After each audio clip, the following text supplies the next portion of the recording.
Friends, welcome back to my channel CTET academy में। आज आपका फिर से स्वागत है। आज मैं आपके सामने बाल विकास का 2019 का पेपर सॉल्व कराने वाली हूँ। तो आइए फिर देखते हैं। पहला प्रश्न है आपके सामने, भाषा के अर्जन एवं विकास के लिए सर्वाधिक संवेदनशील अवधि कौन सी है? जन्म पूर्व अवधि, प्रारंभिक बाल्यावस्था, मध्य बाल्यावस्था, किशोरावस्था। ऑप्शन इसमें आपका सही होता है प्रारंभिक बाल्यावस्था।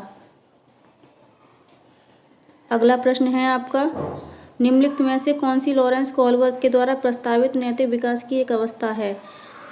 प्रसूप्ति अवस्था, सामाजिक अनुबंधन, अभिविन्यास, मूर्त सक्रियतम अवस्था, उद्योग बनाम अधीन अवस्था। ऑप्शन इसमें आपका सही होता है सामाजिक अनुबंधन और अभिविन्यास। अगला प्रश्न है आपका तीसरा, कक्षा में परिचर्चा के दौरान एक शिक्षक प्राय लड़कियों की तुलना में लड़कों पर अधिक ध्यान देता है, यह किसका उदाहरण है? जेंडर पक्षपात का, जेंडर पहचान का, जेंडर सम्मतता का, जेंडर समरूपता का। तो बताएं ऑप्शन इसमें आपको कौन सा सही होता है? ऑप्शन सही होता है जेंडर पक्षपात का। अगला है आपका, बच्चों में जेंडर रूढ़िवादिता एवं जेंडर भूमिका अनुरूपता को कम करने के लिए निम्नलिखित में से कौन सी पद्धति प्रभावशाली है? तो ऑप्शन इसमें आपका सही होता है जेंडर पक्षपात के बारे में परिचर्चा। अगला प्रश्न है आपका पांचवा, निम्नलिखित में से किस मनोवैज्ञानिक ने बच्चों को ज्ञान के सक्रिय जिज्ञासु के रूप में देखते हुए उनके वस्तुओं के प्रभाव को महत्व दिया? ऑप्शन इसमें आपका सही होता है लेव वाइगोस्की। अगला प्रश्न है आपका छठवा, जिग्सा पहेली को करते समय 5 वर्ष की नजमा स्वयं से कहती है, नीला टुकड़ा कहाँ है? नीला यह वाला नहीं, गाढ़े रंग वाला, तो जिससे यह जूता पूरा बन जाएगा। तो इस प्रकार की वार्ता को वाइगोस्की किस प्रकार से संबोधित करते हैं? तो यह आपका ऑप्शन इसमें सही होता है व्यक्तिगत वार्ता। अगला प्रश्न है आपका सातवां, बच्चों को संकेत देना तथा आवश्यकता पड़ने पर सहयोग प्रदान करना निम्नलिखित में से किसका उदाहरण है? ये भी आपका ऑप्शन इसमें आपका सही होता है पौंड ढांचा। अगला प्रश्न है आपका आठवां, निम्नलिखित व्यवहारों में से कौन सी जीन पियाजे के द्वारा प्रस्तावित मूर्त सक्रियात्मक अवस्था को विशेषित करता है? इसमें ऑप्शन आपका सही होता है संरक्षण कक्षा का समावेशन। अगला प्रश्न है आपका नौवां, बच्चों के संज्ञानात्मक विकास के संदर्भ में निम्नलिखित में से कौन सी पियाजे की संरचना है? स्कीमा, अवलोकन, अधिगम, अनुबंधन और प्रबलन। तो इसमें ऑप्शन आपका सही होता है स्कीमा। अगला प्रश्न है आपका 10वां, आकलन का प्राथमिक उद्देश्य क्या होना चाहिए? विद्यार्थियों के लिए श्रेणी निश्चित करना या फिर संबंधित अवधारणाओं के बारे में बच्चों की स्पष्टता तथा भ्रांतियों को समझना, विद्यार्थियों के प्राप्तांकों के आधार पर उन्हें नामांकित करना या फिर रिपोर्ट अनुत्तीर्ण या उत्तीर्ण में अंकित करना। तो इसमें ऑप्शन आपका सही होता है संबंधित अवधारणाओं के बारे में परिचय, बच्चों की स्पष्टता तथा भ्रांतियों को समझना। अगला प्रश्न है आपका 11वां, निम्नलिखित में से कौन सा बुद्धि के बारे में सही है? तो बुद्धि कैसी होती है आपकी? इसमें ऑप्शन आपका सही होता है बुद्धि बहुआयामी तथा जटिल योग्यताओं का समूह है। अगला प्रश्न है आपका 12वां, रूही हमें समस्या के एकाधिक समाधानों के बारे में सोचती है, इनमें से काफ़ी समाधान मौलिक होते हैं, रूही किन गुणों का प्रदर्शन कर रही है? तो ये इसमें ऑप्शन आपका सही होता है सृजनात्मक विचारक।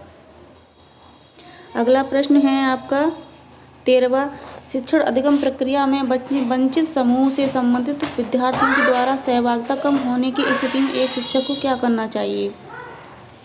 इसमें ऑप्शन आपका सही होता है 4th, अपनी शिक्षण पद्धति पर विचार करना चाहिए तथा बच्चों की सहभागिता में सुधार करने के लिए नए तरीके ढूंढने चाहिए। अगला प्रश्न है आपका 14वां, एक समावेशी कक्षा में एक शिक्षक को विशिष्ट शैक्षिक योजना को क्या करना चाहिए? इसमें ऑप्शन आपका सही होता है सक्रिय रूप से तैयार करना चाहिए।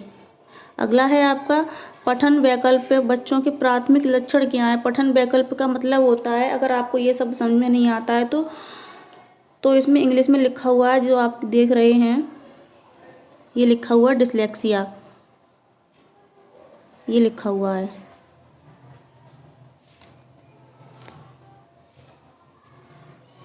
डिसलेक्सिया। तो डिसलेक्सिया मतलब होता है पढ़ने से संबंधित। तो ऑप्शन इसमें आपका सही होता है धारावाहिक पढ़ने में अक्षमता। अगला प्रश्न है आपका 16वां।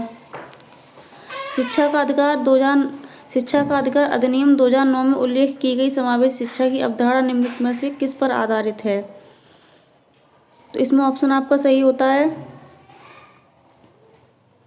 अधिकार आधारित मानवतावादी परिप्रेक्ष्य। अगला प्रश्न है आपका 17वां। संरचनावादी ढांचे में अधिगम प्राथमिक रूप से किस पर केंद्रित है? इसमें ऑप्शन आपका सही होता है अवबोधन की प्रक्रिया पर केंद्रित है। अगला है आपका 18वां। अनेक घटनाओं के बारे में बच्चों के द्वारा बनाए गए सहजानुभूत सिद्धांतों के संदर्भ में एक शिक्षिका को क्या करना चाहिए? तो इसमें ऑप्शन आपका कौन सा सही होता है बताएं। ऑप्शन इसमें आपका सही होता है प्रतिकूल प्रमाण एवं उदाहरणों को प्रस्तुत करके बच्चों के सिद्धांतों को चुनौती देना। अगला प्रश्न है आपका 19वां। छात्र केंद्रित शिक्षा शास्त्र की क्या विशेषता है? केवल पाठ्यक्रमों पर निर्भर होना या बच्चों के अनुभवों को प्रमुखता देना या यंत्रवत याद करना या फिर योग्यता के आधार पर नामांकित करना या वर्गीकरण करना। ऑप्शन इसमें आपका सही होता है बच्चों के अनुभवों को प्रमुखता देना। अगला प्रश्न है आपका 20वां। संवेग एवं संज्ञान एक दूसरे के क्या हैं? सन्निहित हैं। अगला प्रश्न है आपका 21वां। संरचनावादी सिद्धांतों के अनुसार अधिगम के बारे में निम्नलिखित कथनों में से कौन सा सही है? बताएं इसमें ऑप्शन आपको कौन सा सही होता है। ऑप्शन सही होता है 4। अगला है आपका 22वां। विद्यार्थियों को स्पष्ट एवं गैर उदाहरण देने के क्या परिणाम हैं? इसमें आपका कौन सा ऑप्शन सही होता है? ऑप्शन सही होता है इसमें आपका पहला, अवधारणात्मक परिवर्तनों को प्रोत्साहित करने के लिए एक प्रभावशाली तरीका है। अगला प्रश्न है आपका 23वां। बच्चों को अधिगम गतिविधियों में भागीदारी करने के लिए लगातार पुरस्कार देना व दंड का प्रयोग करने से क्या प्रभाव पड़ता है? तो बताएं इसमें ऑप्शन आपका क्या सही होता है। क्या बाहरी प्रेरणा कम होती है, आंतरिक प्रेरणा बढ़ती है या फिर बच्चों को प्रदर्शित करने के लक्ष्यों के बजाय निपुणता पर ध्यान देने के लिए प्रोत्साहित करेगा, या फिर अधिगम में बच्चों की स्वाभाविक अवश्य जिज्ञासा कम होती है? ऑप्शन इसमें आपको सही होता है 4। अगला प्रश्न है आपका निम्नलिखित में से कौन सी प्रथाएं सार्थक अधिगम को बढ़ावा देती हैं? इसमें आपका ऑप्शन सही होता है दूसरा और तीसरा। अगला पॉइंट है आपका 25वां। शिक्षक बच्चों की जटिल अवधारणाओं की समझ को किस प्रकार सहज कर सकते हैं? इसमें आपका ऑप्शन सही होता है और अन्वेषण एवं परिचर्चा के अवसर उपलब्ध करके। अगला प्रश्न है आपका 26वां। एक प्राथमिक विद्यालय की अध्यापिका बच्चों को एक प्रभावशाली समस्या समाधानकर्ता बनाने के लिए किस प्रकार से प्रोत्साहित करती है?